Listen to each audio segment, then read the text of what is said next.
Good evening, everyone. My name is Shameem Clark Hubbard. You are on my page, so you know who I am. I humbly serve as Alderwoman in the 26th Ward in the city of St. Louis. So what are we having tonight? You know this is where you can find me every last Monday of the month. It's my one-on-one meeting that started when I first got elected in April of 2019 as a way to be more accessible and accommodating to constituents all over the ward. So we would move this meeting around once a month, and I would set up like an office, and I would be able to listen to constituents' needs that might not always feel comfortable talking in big settings, in big meeting settings.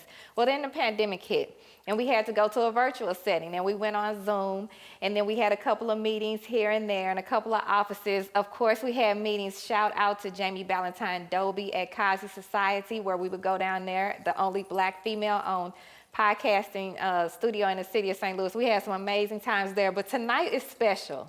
And tonight I asked Andre Holman and Ms. Donna Saunders and Shalina and the team and the crew to please help me out tonight, because I wanted to interview somebody who I have the utmost respect for.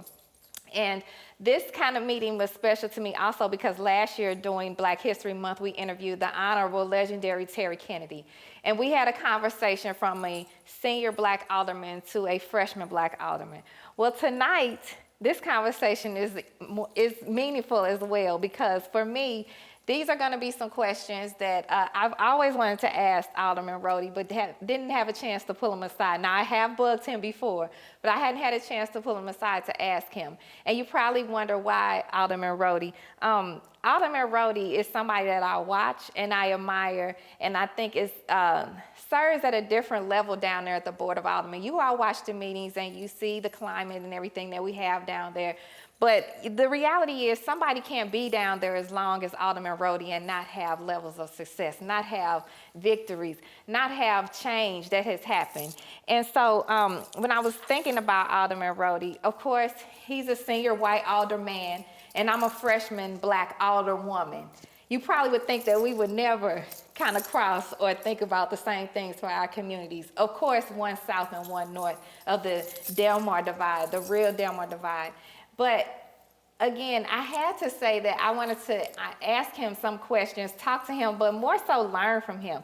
Because listen to this, over 30 years as an alderman, and I tried to get the number Alderman Roddy, but I couldn't because it's almost immeasurable. So somebody today that I called said it's easily been over $8 to $10 billion in development under his leadership. I mean, some things you just can't take away from somebody. So I asked him to be here. I was nervous about asking him. He said yes. And then the other thing I want to say, shout out to him, because I asked him that if he wanted me to send him some of my questions, and he did not respond. He didn't say send me the questions. He didn't say anything. That speaks to how organic this conversation is going to be, because he doesn't even know what I'm going to ask him. But so that means we're going to have some real talk tonight. And I have notes. I have my pen ready to take notes on what he says, because again, I'm learning. But I also think that this is a way for our community, our city, to learn and move forward. Because I brought this as a prop, but this is my grandfather's scrapbook that you all hear me talk about all the time. You see how thick it is. These are articles from the Post-Dispatch, all kind of papers of the fights and things that my grandfather did when he was an alderman and when he was the first Black director of public safety and director of public welfare and all of the things that he did.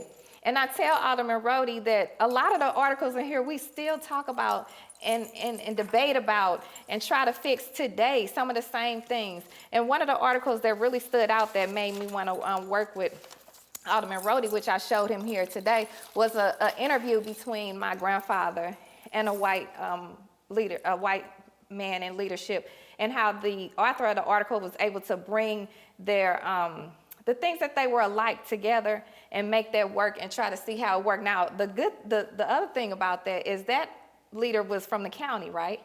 The guy that I told you, because I think you knew him. Yeah, Jim O'Flynn. I think he was one of the business leaders here in town. So yes. For a while he lived in the West End, but mostly from the county, I think. Okay, because that's kind of how they set the article up, that he was from the county and the county. Of course, my grandfather, a Black leader in the city. Again, stuff we're talking about, joining city-county mergers, all this stuff. So what I guess I'll just start off with a little background on you. I said over 30 years in politics, but I know you don't have to do this anymore because sadly you're leaving me, you're leaving us, but if you had to just sum up, you know, how many years you've been in office as an alderman and where your life, you know, has taken you as an alderman, how would you say it? Sure. Well, I, like you, came from a family that was involved in politics too. My father and your grandfather were good friends from many years ago. And so I guess like some families have children and they become, you know, if they're a doctor, their kids become a doctor or a lawyer. I think if you grew up in a family around politics, it's what you talk about at the table. And, you know, most people have respect for their parents. And we say fathers now, I think you have to start thinking about mothers in politics too. Yes. So, you know, but you grow up, you see what your parents do, you have respect for them, and it becomes a value. And for me, it was coming home in the evening and talking about the latest things in St. Louis politics. And there was 4 kids in our family. We all talked about it every evening. And my dad would, you know, we were like his portable campaign committee. Right. He just lugged, you know, we were lugging chairs our whole life and stuffing envelopes. And I became committee man when I was 25 for the 17th Ward, and then I got elected alderman at 29. And I've been 5 years as, I guess it was about 5 years, almost 5 years as committee man, and it's almost been 33 years as alderman now. Wow. So. So when I always talk about how I've always lived in the city. 4th Ward is my home. That's my that's where I grew up running around. And then I lived in the 5th Ward, probably the 3rd Ward, and then back out to the 26th Ward twice. What ward and what area did you grow up in the most time? Okay, I grew up on Gibson, on the 4500 block of Gibson, which is in Forest Park Southeast. It's just a short walk to Forest Park. And I stayed over there until I got married, and then I moved into the Central West End, which is about 5 or 6 blocks north. So I've lived in the 17th Ward my entire life. Wow. Except for when I was away at college for a couple of years. So. Right. And that's where your father then served as well in the Forest Park Yeah, Southeast correct. area. And actually, he was born on the 4400 block of Shoto. If you all remember, they're not there anymore, but we used to have big gas tanks, the big gasimeters, where the natural gas was at Highway 40 and Taylor. Wow. He grew up across the street from that. So. Oh, wow. So just thinking back, even if you don't want to go back to the committee man, but okay, when you got elected in 1988 as it compares to now, what was the demographic of the city back then as compared to now? Boy, we had well over 400,000 people. I think we were close to 450, so we've continued to lose people even since then. Demographically, the city was probably maybe 55% white to 45% African American, you know, kind of in that, you know, close to 50-50, and I think it's pretty much about that now, isn't it? For a while there, I think the African American population shrunk less than the white population, so we lost more whites than African Americans. Now we're the last couple of years we're losing more African Americans than whites, and we're actually seeing some whites move back to the city. So it's you know, but it's still been very racially mixed, and I think I've represented the Central Corridor the entire time, and my ward's been pretty much racially mixed the entire time. Oh, wow. So it's been mixed. It's already been. Right. I would say my ward's fluctuated between 60% white to 60% African American. So it's kind of fluctuated. When I first elected, it was probably 60% white, and then for a while it probably got up to about 60% African American, and I think now it's probably 55 to 60% white again. So, and it's just the difference in, you know, the ebb and flow of the neighborhood, I guess. We're seeing a lot of new apartments and condominiums going up now, and so we're seeing some in-migration. So. So when you think about, because, you know, I like to just call things out. That's the first part. That's the first thing you do when you're acknowledging stuff. The demographic in the city. So we know that they labeled it sometimes white flight, but they also said sometimes because of things. And I just want to know if you feel like, personally, if you felt like these were true things that happened, or, you know, if they were stories made up. But Team 4, we know redlining, intentional disinvestment in north of Delmar and in our northern wards. Because you were in in place when some of these things were really at their top. And I can remember my grandfather talking and naming specific names. Some of them are still around that had played a role in the team floor plan and everything. What place were you at when those things were happening? The Team 4 was before I got elected, and Team 4, I've never seen the original study, but at one point it called for large-scale demolition, in essence, relocation of large African-American population, and it was very, very controversial. Yeah. And I think some of the suspicion that some of the concern has certainly created ongoing problems, suspicions and so forth. And I think the country has a long history of going into lower income communities, typically African American, and doing relocations in a way that was very disrespectful and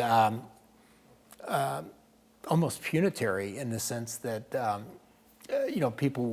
communities were broken up and they weren't properly compensated or anything else. I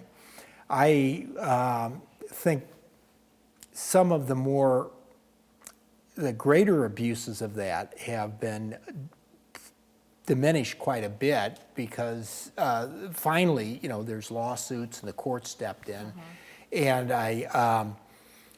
today, if you use eminent domain, I think, there's a lot more safeguards and protections, particularly if there's federal money at the federal level. But, that was decades in the making, and there were certainly periods of time. Mill Creek was another example. Absolutely. Where you had large-scale relocation without, adequate compensation or concern for some of the people there. So there's a lot of history to that, yeah. and a lot of suspicion as a result of that. In the suspicion, when you came across it in your tenure, how did you deal with it? Did you confront it? Did you try to fight against it, or did you see the balance in it, or which way would you? Well, I've been a participant in. We're here having an honest discussion. That's what we want. Probably the largest. I've used eminent domain in several occasions. In most cases, it was against either vacant property or commercial property. The exception to that was when we did McCreetown, or what used to be called McCreetown is now Botanical Heights. And we did that with federal money, and they had some very, and now you're going to catch me off guard and I won't remember, but they had very, very specific guidelines that required, I think it was, if you were a tenant, I think they provided you, 48 months worth of rent. So if you relocated a tenant plus relocate, moving costs and everything else. And then if you're a property owner, then, there was a whole process that you went through to get what ended up being several times what the value of your home was, and you're also paid for relocation and so forth. So that was an important component. And we had that was done over by the Missouri Botanical Garden, and we had a gentleman by the name of George Robnett, who fairly prominent family here in African American family, and we met probably for a year or two with residents in the area, and kind of talked about what was happening, and this is. Those are difficult decisions. In an ideal world, you'd be able to fix it up, but McCreetown is what we called it at the time. Was at that time was probably one of the most violent neighborhoods in the city. We had 1 year where we had a per capita murder rate of, we had eight murders over there in 1 year, and at that time that was the highest murder rate in the city, and we had huge vacancy rates. It was, and we could not recruit anybody to do any development, and it was a really difficult situation. So we were able to raise some federal money, and the Missouri Botanical Garden put up some money, and we had I think, a very generous relocation package, and we did 6 blocks, but then we were able to save the rest of the neighborhood. And, and we've rebuilt that. And, I like to think it was a success, but certainly it was a controversial thing in its day, and it was something that, you don't do lightly. And we had lots of public discussions for several years leading up to it. So, yeah, a lot of things that end up long term being for the better, for the greater good, start off controversial, and they start off.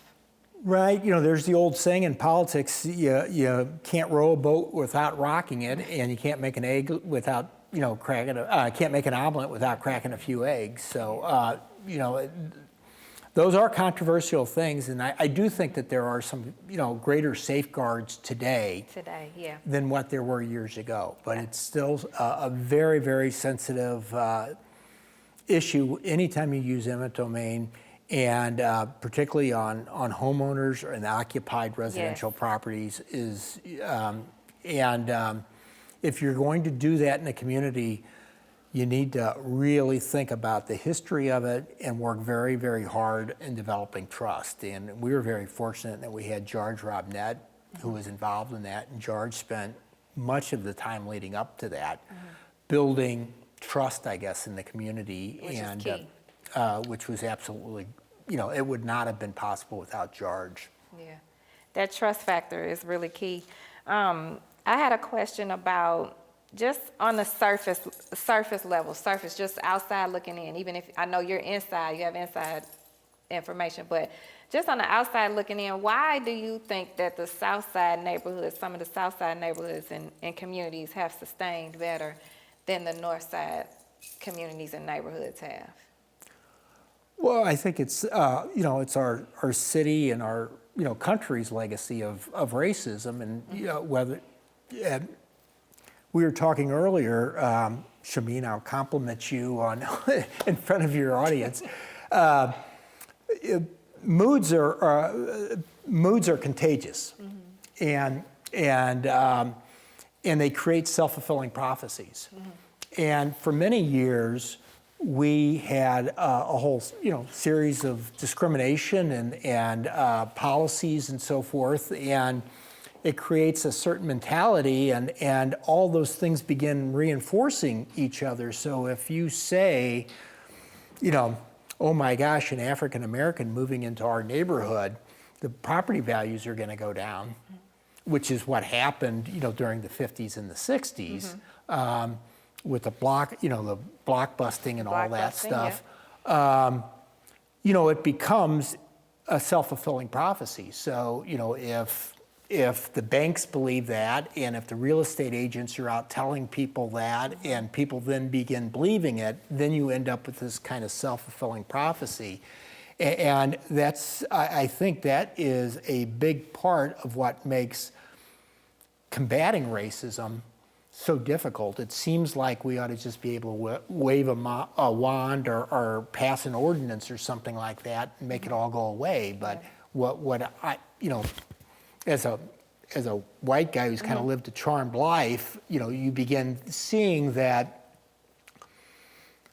you have these deep-seated opinions, and then, the opinions become, the narrative. The narrative, and then all of a sudden you have to almost prove the opposite of the narrative, and it puts a lot of pressure on everybody. And, I think, African Americans have to work harder to prove that, the narrative or the stereotype or whatever is not the case. And then, of course, they internally, I think, when society's treating you that way, how do you go ahead and that voice that tells you when you get up in the morning, how do you change that when, that narrative, internally, and then you have all the different forces that reinforce that narrative.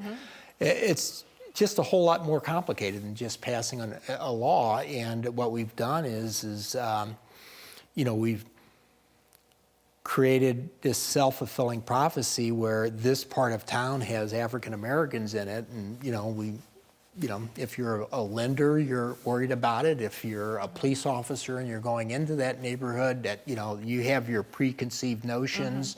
If you're a business owner and you're wanting to go ahead and open up a business in that area. If you're somebody from outside the area and you're wanting to go into the area, you have all of these different preconceived notions, and they tend to kind of reinforce that self-fulfilling prophecy. Yeah. So. Absolutely.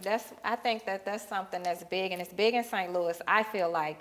And it speaks to the whole silo St. Louis narrative as well. And I feel like in some instances, they like to not open conversations, like how me and you are having a conversation. If I would have just gone by what I read, or what was even some have inadvertently said to me when I first came down to the Board of Aldermen, I probably would have ran from you. I would have never tried to talk to you.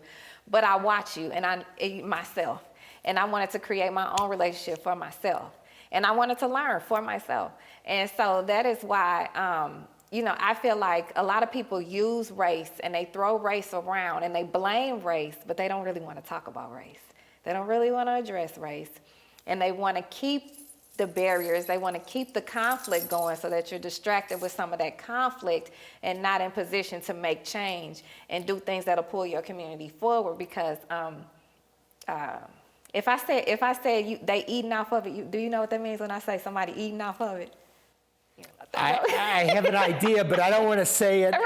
If I'm wrong, it would come out the wrong way. Listen, I say a lot of these people, some that look and don't look like us, they want to keep that conflict going because they eating off of it. And if we made real change and really brought communities together, then they wouldn't be eating off of it like they eating off of it. Now, that's just my little soapbox with that, and I'll leave that alone because it just irritates me when people mislead and guide people under these race baiting and these conversations and these narratives that we're talking about. And communities, again, are so distracted with that, and they done lost their eyes off the ball, and they over here taking the community from you and raping you of the community. So that's just something that I thought about. I just feel like sometimes eyes come off the prize, and I feel like eyes have come off the prize in some of our neighborhoods that didn't come off on the South Side neighborhoods. For instance, when my grandfather was running, one of the things he ran on was literally, over on the South Side, they have paved streets. We don't have paved streets over here, so he used to be like, vote for me, I get the streets paved, stuff like that. It was, back then it was a comparison from the North to the South Side. And there's still some comparison now. When I was running in 2019, why don't we have city services like South Side communities have city services? Why don't we have this like the South Side, And I'm not in office yet, so I was learning, and I was saying, when I get in there, I'm gonna fight for it, but what we used to tell them the houses on the South Side weren't built with magical bricks. They were built with the same 3-4 course brick that these houses over here north of Delmar were built with. So we have to, fight for our communities and do what we have to do to sustain our communities, and not always, wait for somebody else to do it for us. That's how I feel, personally about my own community. So I know one of the things that people talk about a lot, what they try to talk about you a lot with are tax abatements, the TIFs, the districts, the special business districts, and things that raise money for the communities. And I'm actually working with a group of constituent-led special business CID for the West End, which will be the first one north of Delmar.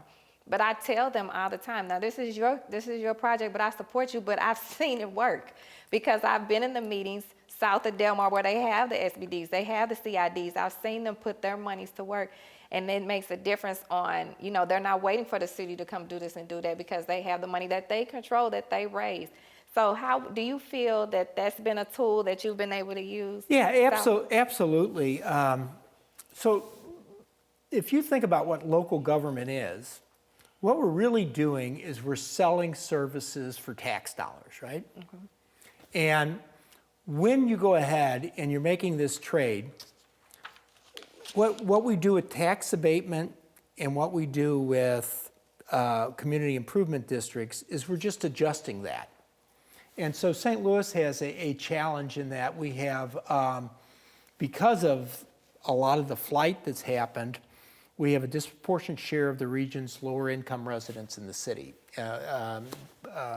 We're actually starting to study this in the HUD's committee, which I chair. Yes. About 2/3 of the people in St. Louis City are below 80% of the median income.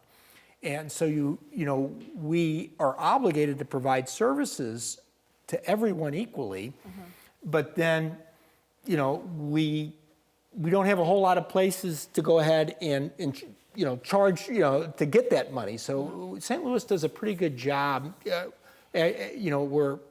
We don't have a whole lot of revenue, but we tend to transfer wealth by taxing businesses and then using that money to provide services for our residents, many of whom don't have many resources. And when we fix a neighborhood, and when we fix it by providing better services, whether it's keeping it cleaner, whether it's keeping it safer, better lit, all of those things. When we do that, it becomes more attractive. We're solving the problems. People are going to want to live there, and because they want to live there, laws of supply and demand. The more they want to live there, the values are going to go up. And much of our city, unfortunately, the cost of maintaining we talked about this a little bit. Our property values in much of the city are depressed. Yes. And to go ahead and take that home and put a new one costs a lot more, and you have this gap. And the only way you fill that gap is to try to figure out how to increase the demand to make it more valuable. And so those are tools to do that. And what we're in essence doing is taking small pieces of the city and you provide some tax breaks for them. You don't lower their taxes, so they're still paying the taxes that they always were paid for. But for a certain period of time, you say, hey, we're going to lower taxes so that if you fix up your building, you won't pay taxes. If you have a building that's worth $25,000, you come and spend a lot of money on it, and now it's worth $100,000. We'll give you a few years where you'll pay the taxes as if it's 25. And then when you overlay that with something like a special taxing district, then what happens is that person might be paying a little bit more taxes, but it actually stays in the neighborhood. Yes. And in what we've been able to do, and what I think really works well, is when that pool of money comes in, that doesn't go down to City Hall, it stays in the neighborhood. And then you get a couple of your biggest mouths out in the neighborhood. The folks that are out on the street talking to everybody, that knows all the neighbors and, kind of talks up the neighborhood, your real boosters. You get them and put them on the committee that oversees how that is getting spent. And then you think about it, they're meeting once a month and they're talking about, it's not going to be enough money to solve all your problems. Right. But what happens is they sit there and they say, okay, well, we only got this much money. What's the biggest thing that we can do to make the biggest difference? And then all of a sudden they sit around and, oh gosh, they'll argue about it and, spend all kinds of time thinking about spending the small pot of money. But then when they assuming they can all get a consensus and everything, what do is they go out and they tell everybody about what's going on and how they have a plan. And it gets back to that self-fulfilling prophecy again. You have now a group of people and they're sitting down once a month thinking about what's the worst thing in our neighborhood that we can fix with the small pot of money. And that enthusiasm will start spreading. And then all of a sudden, if you do it, chances are a philanthropic group will, maybe take notice, or a business owner, will come down there and see, my gosh, these people look, this place is starting to change a little bit. It's a little, the things are more picked up and they're, it's better lit. And, these people are kind of, there's some energy and it looks like they got a plan. And all of a sudden it becomes a self-fulfilling prophecy. And, a couple businesses will move in or a couple more people will move in. Guess what happens? The taxing district makes more money. More money. And then you get, and people love success. So a philanthropic group will come down. I mean, there's philanthropic money out there now, that's in St. Louis, that's concerned about our national image because of what's happened in Ferguson and everything else. And they are looking to support, efforts in some of our neighborhoods. But they don't want to go out and try to tell the neighborhood what to do. Yes. They're looking for a neighborhood that has their act together and, wants to make themselves better. And that's the type of thing that will attract, I think, in my opinion, some investment. And that's how and that's the whole self-fulfilling prophecy that I was telling you about. Yes, it's like, I look at it like cooperative economics. Like, we working together. That's a good visual and an example of the community working together for the betterment, for the greater good of the community. And you're right, you have to have the right people on board to be able to really narrate it and do the prophecy that you're talking about, speaking the message, because you'll have a lot of naysayers and a lot of people around that'll really be just trying to stun it, but it's not that they don't really want it, but they'll try to stun it, and then it'll never happen, or something if it gets to the right person. So I'm just thankful to have some good people in the community in the West End. I'm proud to serve as the West End. Well, that energy is contagious, and it starts with you, and it makes a really big difference. I mean, if you're an optimist and you're positive. I am, because I do look at things differently, and I never go by what one person tells me. Never. I always want several sides of the story. And then I want to go back and read and look at history and see how we can work. Some people think they can just dive in and recreate the wheel. And that's just not how I feel. That's not how I feel real change works. Like, I never want to be in a room full of, what I told people, I said, in this game, especially this game, I don't want a whole bunch of fake cheerleaders. I don't want no fake cheerleaders. I'd rather have a coach, good coaches and good people around that's going to tell me what to do, what not to do. And sometimes I can watch them and see what not to do. Sometimes I can learn and they'll tell me their mistakes.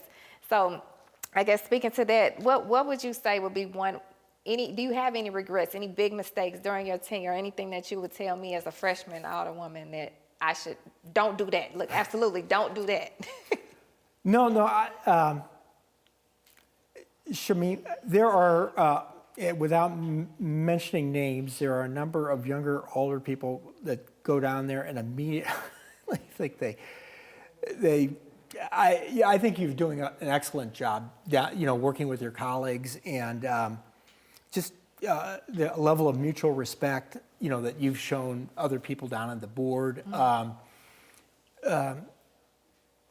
So much of life is being able to, particularly on the board, is being able to have some empathy and understanding for other people.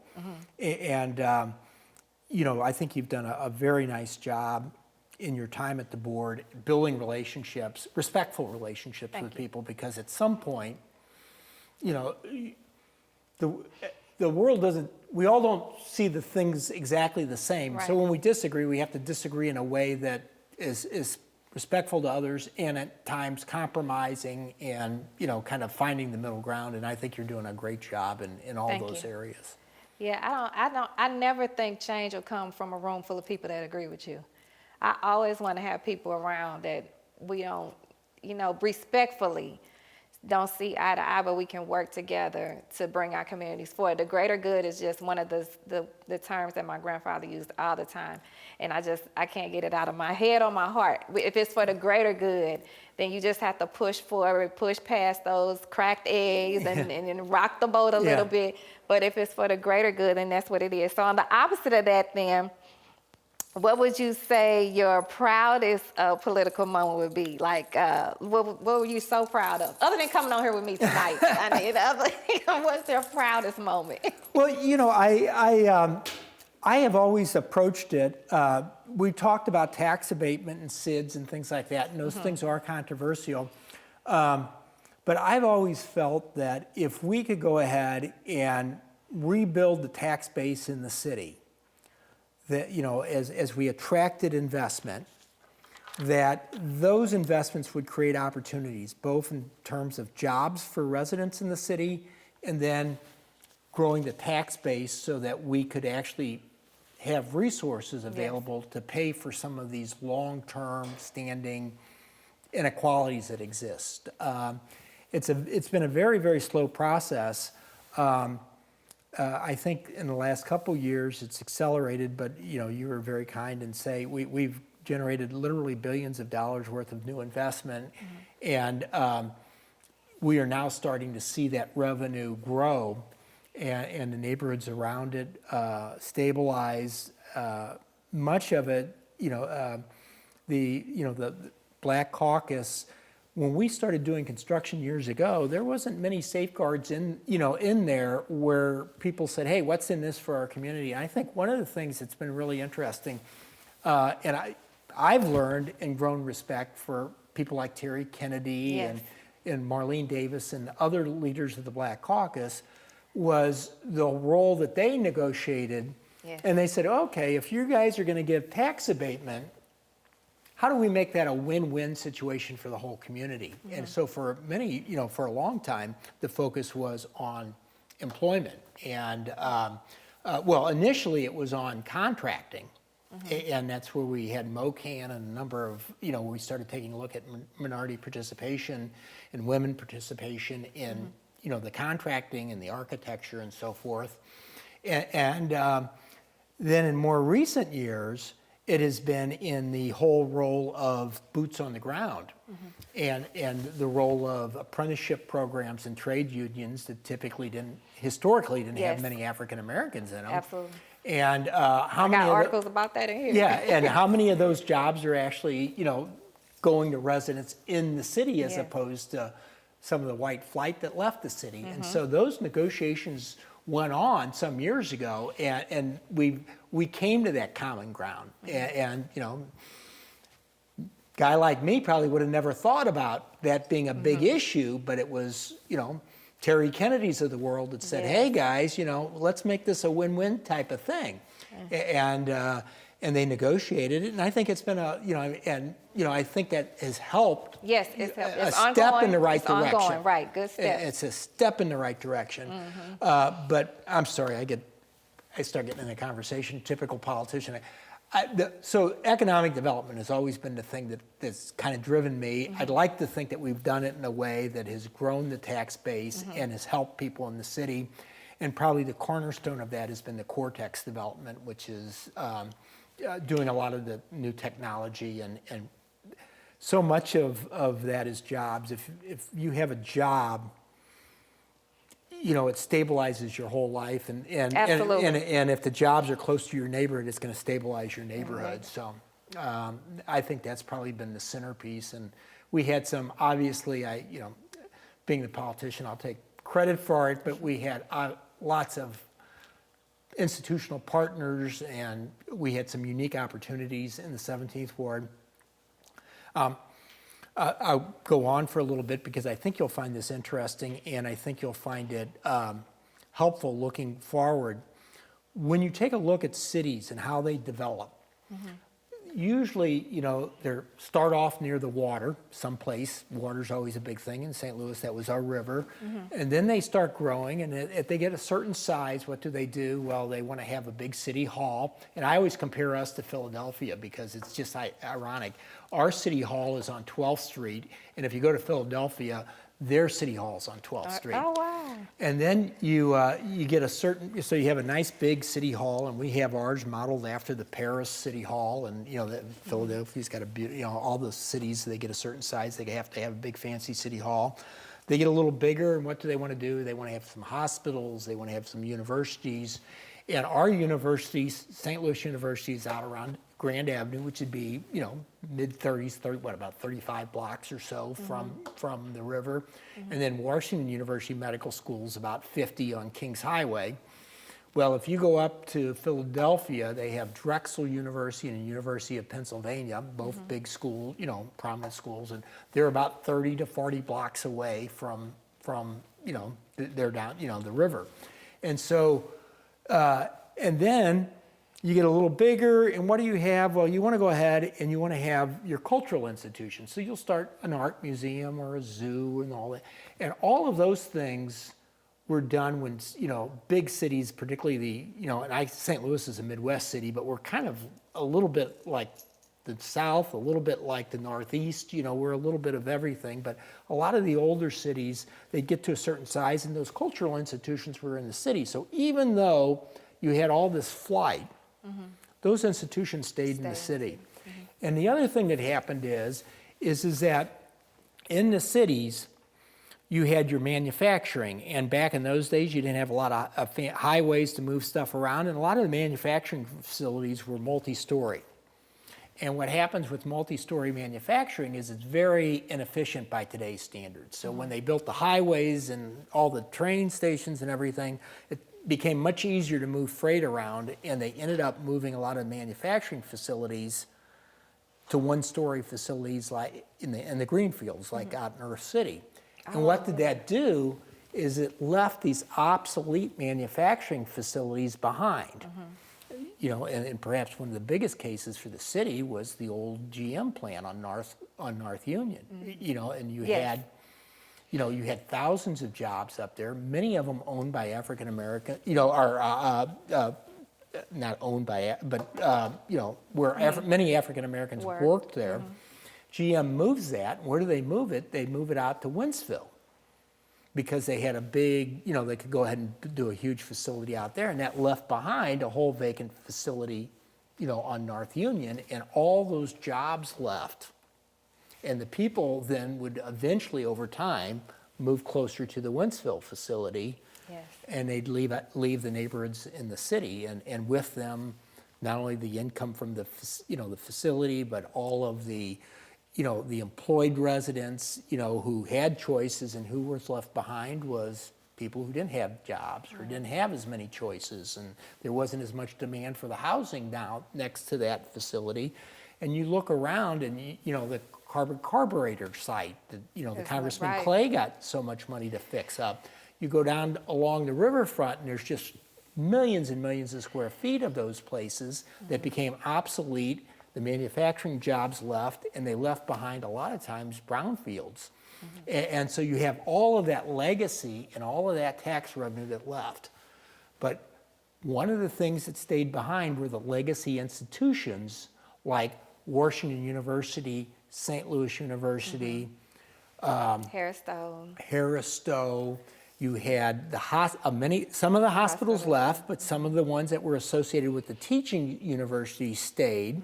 And then you had Missouri Botanical Gardens stay, you had the zoo stay, the art museum. Why? Because those were legacy institutions, and their missions were different. They were non-for-profits typically, and the whole economics of those businesses were different. You know, the economics of the manufacturing, you know, if you had a manufacturing facility in the city and you wanted to get it all in one story, you'd have to buy acres and acres, and you couldn't acquire all the property.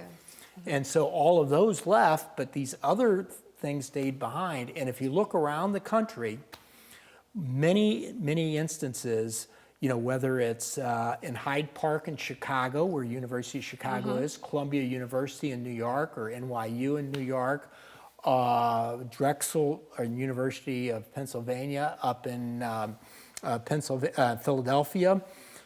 You can go time and time again, Case Western in, Cleveland, I guess, and the other one in Carnegie Mellon in Pittsburgh.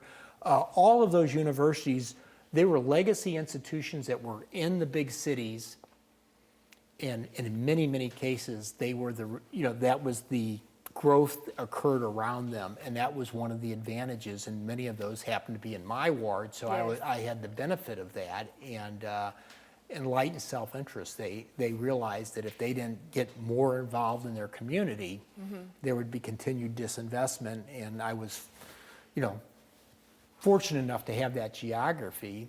And anyway, I'm sorry, I kind of digressed from your question. But it still brings it full circle, and it makes sense.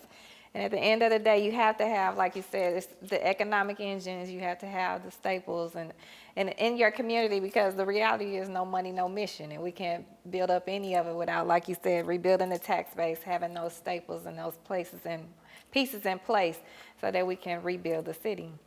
Yeah, I get it. So oh my gosh. I could talk to you forever. We could have a whole conversation. Now I have a whole nother meeting idea with me, you, and Terry Kennedy. But whatever, we have to think about that because me and you have had several conversations about gentrification, and I thank you for taking the time out. We can't get into that, but we'll get into it. We'll get it done. I have one more question before I let you go, though. What does retirement look like for you? Like, can you really retire? And the bigger question is, can I still call you? Yo, you can always call me. And if anybody's looking, that photograph that was on the notice tonight was taken with Shameem at the Hat Gala in Forest Park.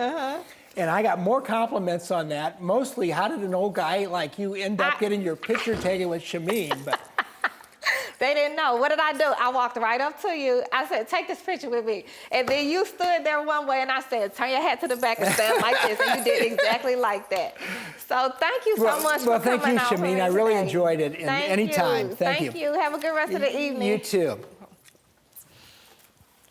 So, oh my God. So listen, you all don't know. That was kind of like, that was exciting, but also I was nervous, but I could have asked him a million more questions, but we'll have another conversation because he's gonna have plenty of time now since he's retired to answer all of my questions. But anyway, for the rest of the meeting, you know how this goes. We always highlight a business in the 26th Ward, a new business. A lot of these businesses, I'm proud to say, opened up during a pandemic. And so I'd like to highlight them, support them, take the time out. This is Black History Month, so this is the time when we ask people to be even more intentional with how they spend their dollars and why not spend them with a Black business. But I'm like that 24/7. I'm like that 12 months out of a year. So I want to make sure that we bring in our businesses and highlight our businesses. And this month we have a new Black-owned beauty supply that opened up in the 26th Ward on Delmar. And while she's getting ready to come on, I'm just going to talk about a couple of other things. I know one of the issues that has come up and have been talked about a lot in the ward is the Clara Gate, the gate that's on Clara just south of Delmar. And we are going to plan a public meeting to talk about that. I could have brought that up today. I feel like the Clara Gate and the symbolism behind the Clara Gate could be a good step forward for us as a city and as a community to break the Delmar divide. And accessibility goes both ways. So it's not a bad thing to say that something will be more accessible. To me, it's not a bad thing just to say it's going to be more accessible because, again, accessibility goes both ways, and it helps the greater good, like I always talk about, of the community. Also, we're a week away, guys. Next week is Election Day. Next Tuesday is Election Day, and if you haven't already gotten your information about where you can vote and how you can vote, please contact and reach out to someone because you should already have that, just so you know there's early in-person voting now. You don't have to give the excuses not due to COVID, but it's just that we're having this as a satellite sites, just as if you could have gone down to the Board of Elections and voted early. You can go to Better Family Life in the 26th Ward at 5415 Page and vote, or you can go to Immaculate Heart of Mary Catholic Church at 4092 Blow Street. That's 9 to 5. And then on Monday through Friday, 9 to 5. And of course, the Board of Elections, 300 North Tucker from 8 to 5 p.m.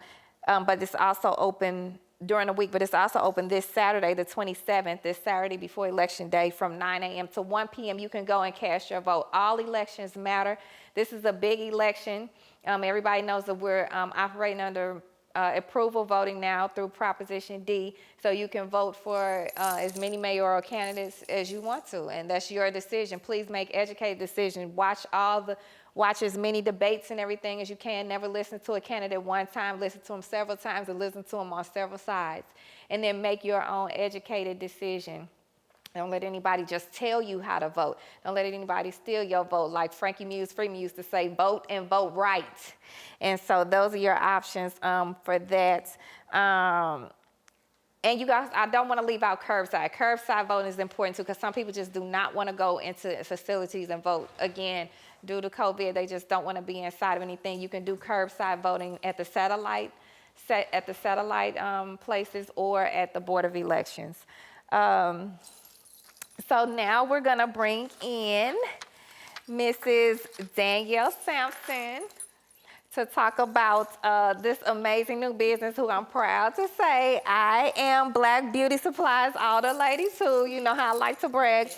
Tell us about Black Beauty Supply. When you walk in, it's more of like a boutique. It's the atmosphere. We help you shop. Things you don't normally have in the beauty supply is a selfie wall. So we have a selfie wall. You can come support us, come take pictures with us with the backdrop. We are all for the community. We are highlighting several St. Louis entrepreneurs. We have a St. Louis vendors area as well. Great. And then also we are doing a youth training associate program as well, ages 12 to 15 who've never worked before. We are hiring them. They can work and learn some employment skills and things of that nature. Oh my goodness, I need to bring one of my kids, over there. Ms. Danielle Sampson, you are the CEO and head executive of Black Beauty Supply, and I have to shout out my sister Chiemica Johnson, who this is her second Black-owned business on Delmar in the 26th Ward, and she's also a resident. So I am Chiemica Josh and the whole families, all the ladies too. Y'all know I like to brag. But I'm just excited about this. What are the hours? And just give us an example of some of the products that you sell. Okay, our hours are Monday through Friday from 10:30 to 6 p.m. And also Saturday, we do 9 to 7 p.m. Okay. Some of our products right now, I'll say some St. Louis vendors will be doing Sweethead Naturals. We have Tin Dye with the Whispering Whip. We also have some Shea Moisture. We have a variety. So anything you find at a normal beauty supply, we have that, but we also promote our Black-owned supply as well. Okay, and can they follow you on, how do they follow you? You can follow us on Instagram and Facebook. We are BLK Beauty Supply STL. And then also, if you want to email us, we are blkbeautysupply@gmail. We also have a website, and that's blkbeautysupply.com. And that's even just to get information on if there is a local product line that wants to come in consignment or anything like that in the... So with our website, actually, you'll be able to shop. So we will be highlighting some salons as well. So we'll be doing delivery. So any salon owners who would like to join our loyalty program, we will be offering delivery for them as well for reoccurring orders. Oh, that's, wait a minute, delivery from the beauty supply? That is from correct. the Black-owned beauty supply? That is correct. If you are within a certain radius, we will definitely be delivering to you. Oh, wow. So we're doing for salons, makeup artists, stylists, things of that nature. Okay, that is what's up. I am so excited about this, and I'm so excited about, you know, Chiemica Johnson has always been a champion in the neighborhood and in the community anyway. Yes, so this vision, I know is going to be just as dope as her others, and I'm just excited for you all.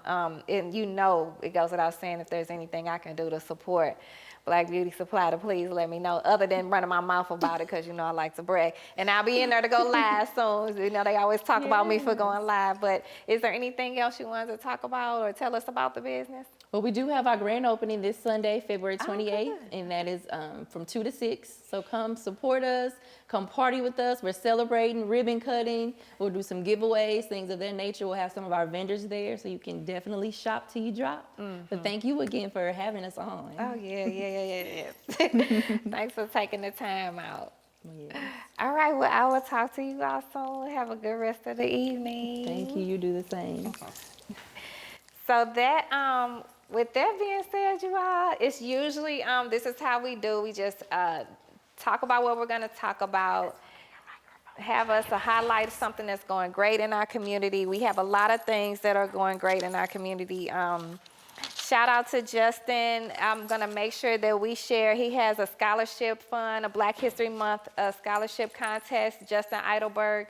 And I'm blocking on the name of his group, but he has a great organization that he leads that has a scholarship fund event coming up. So we're going to make sure we highlight that as well and share that. My sister, best friend, partner in the 26th Ward is always here. I know you're wondering why she wasn't on screen the whole time, but it's because we can only have 2 people on here, and we had to be social distance 6 feet apart. So she's gonna jump on now, because I cannot end my live without her showing her face and her beautiful smile and telling her, you know, how we continue to work. I sent out an email in response today, and I said that I'm forwarding this right to Chiemica because we can't do our job without you.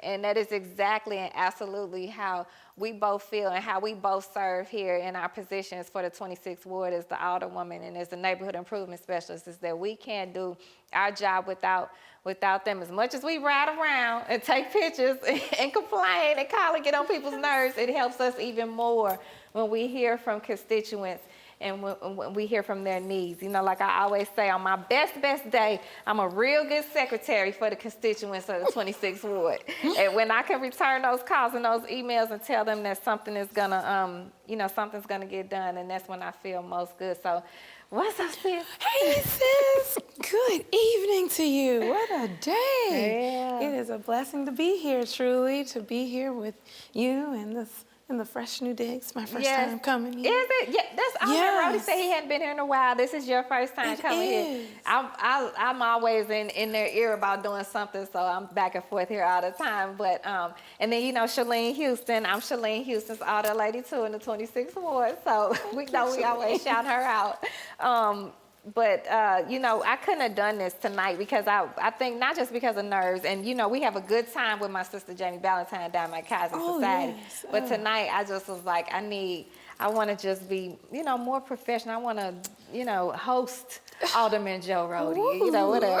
So, but we had a good conversation. I know you heard some of the stuff he talked about. I told him how me and you got thrown off the porch together because you were training to be a neighborhood improvement specialist, and I was running for office, and we met each other at meetings when I would be out campaigning, and then how God works, he placed us and kept us in the same ward for us to serve. And I was reminded today by our Board of Public Service Liaison, Mr. Williams, Donald Williams, when I was checking on some things for the ward and some things that needed to be done, he reminded me that God put us here. And that is important. It's an important thing for us to remember at the right time when you're feeling most discouraged. And he didn't know that I was feeling discouraged at the time, but he showed up in the office for whatever reason. And we were in that office together, and he told me, you keep working. God put us here so no man can take us away from the service we want to do. So I want to make sure that everyone knows how they can stay in contact with you, and if there's anything you want to remind them of in the ward. Well, to stay in contact with me, I know it's, COVID, and we are still working remotely. However, I'm still available 24 hours a day, 7 days a week. And I do mean that via email, Johnson Chi, JOHNSONCHI at STLOUIS-mode.gov. I know it was quick, but Johnson Chi at stlouis-mode.gov. And the office phone, I can also pick that up from wherever I am. So if you leave voicemails, get in contact with me via office. It's 314-657-1372. And as it relates to any of the service-related issues or concerns that they're wanting to reach out, we do have Facebook, Twitter, and CSB, NST. We work together like this, just like us, and they are definitely available to accept those calls for any issues that we may have as far as debris and dumping. We know that is one of our, it's the bane of all existence at this Oh, Lord. I'm sorry. It's the bane of all existence at this point. Nobody likes dumping. Nobody likes the eyesore, and it's a tactile hazard. So if you are requesting those, you could do so through myself, through ourselves, or through CSB. And I do know, I just want to give a quick shout out. I was just thinking about how diligently all of our city outlets are working during these times. I mean, with inclement weather, with COVID, we're getting smacked. But one thing's for sure, we still are getting our garbage removed. Even I understand it takes time. We still are getting our services in the 26th Ward. And I know that's through divine efforts, as well as through those skillful hands and through yours. And so I just want to thank you for just this opportunity to visit this location and to reach out to the public again and to say thanks. I think we've been working on so many things, and ranging from some of the issues that we were having with dumping, and I know we're having pavement concerns because of the freeze and refreeze and thaw. So if you do have areas, if anyone sees areas in our ward that can use a little TLC, it's okay, give a reach out, because even if it's small, we can, we have some great street teams that can get out there and they will be on it. So those issues are still under our purview. If there is a delay in bulk removal, we do understand that those services often run a little bit behind schedule because of the trucks itself, and because it's a human process. We still are working on that. Yep. And one more thing, considering like Black History Month and just this month of, I used the word TLC, and I thought about how we had a holiday in which we were talking about just connectivity. I chose to focus on just building Black units and strengthening those Black units, which is a core in the fabric of our neighborhoods. Yes. It's a core in the fabric of our ward. It is time to check on one another, to love our neighbors as ourselves. And so we have great city partnerships with Federation of Black Units through the Urban League, and I know that we have a wonderful Miss Strain. She works very diligently with our Black Units and Academy, and I would definitely like to just encourage anybody at this time to not only check on your neighbors, but get organized. Do it in a big way, Right. Do it in a big way. We gotta work together. Yes, build your Black unit right now, or strengthen your Black unit, because we have so many that are already we have some going. great Black units in the 26th. that are just going. So, and then we gotta remind them to wear their mask. Oh, yes. Still practice social distancing. I know a lot of people are getting their vaccines, but the reality is, even with the vaccine, you can be a carrier, or you can even still contract COVID-19. So please still wear your mask. You all follow up with us. We will follow up with you. Stay in contact. Reach out to us any way you can, and we will try to answer as quickly as possible. The best ways we answer, though, are emails and phone calls, text messages. So with that, thank you so much for coming out. I want to shout out my shirt before I leave, because I don't know if you make sure everybody saw my shirt. I got this from 39 Castles. I don't know if you can see it, but from 39 Castles, I'll post a picture. But it's an amazing store down in the 7th Ward. He needs to have a satellite store in the 26th. But anyway, so you all, you have please stay safe. Have a blessed evening, you all, and reach out to us so we can reach back out and we can do our job for you.